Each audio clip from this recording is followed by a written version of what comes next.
फिर दिखाए बृजभूषण शरण सिंह ने सख्त तेवर, चर्चा में आया आरक्षण वाला बयान। क्या 2027 से पहले बदलने लगी सियासत की दिशा?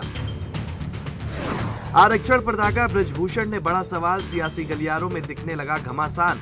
चुनाव से पहले बदलेगा समीकरण या बढ़ेगी कोई नई टेंशन?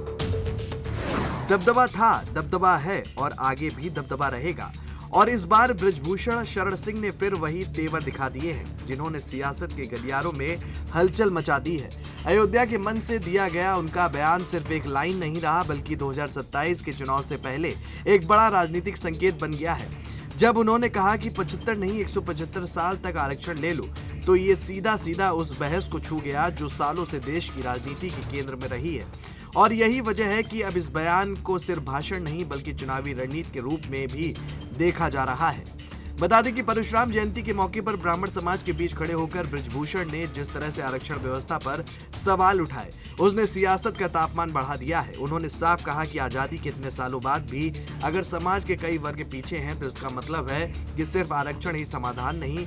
उनके इस बयान में एक बड़ा संदेश छिपा था कि अब विकास और अवसर की राजनीति को नए तरीके से देखने की जरूरत है। वहीं मंडल आयोग का जिक्र करते हुए बृजभूषण ने यह भी कहा कि उस दौर ने राजनीति की दिशा जरूर बदली, लेकिन समाज के हर हिस्से तक बराबर विकास नहीं पहुंच सका। उनका ये बयान पुरानी बहस को फिर से जिंदा कर देता है, जहां आरक्षण बनाम समान अवसर की चर्चा हमेशा से होती रही। लेकिन इस बार फर्क ये है कि ये बहस सीधे चुनावी साल की तरफ बढ़ रही है। 2027 के पहले इस तरह का बयान देना ही संकेत देता है कि आने वाले समय में मुद्दों की दिशा बदल सकती है और जातिगत समीकरणों के साथ साथ विकास का मुद्दा भी जोर पकड़ सकता है। इस बयान के बाद राजनीतिक माहौल में हलचल तेज हो गई है। एक तरफ कुछ वर्ग इसे खुलकर समर्थन दे रहे हैं और इसे सच्चाई कह रहे हैं, तो वहीं दूसरी तरफ ये बयान नई बहस को जन्म दे रहा है। लेकिन सबसे खास बात यह है कि बृजभूषण ने खुद को किसी वर्ग के खिलाफ नहीं बल्कि समान अवसर के पक्ष में बताया।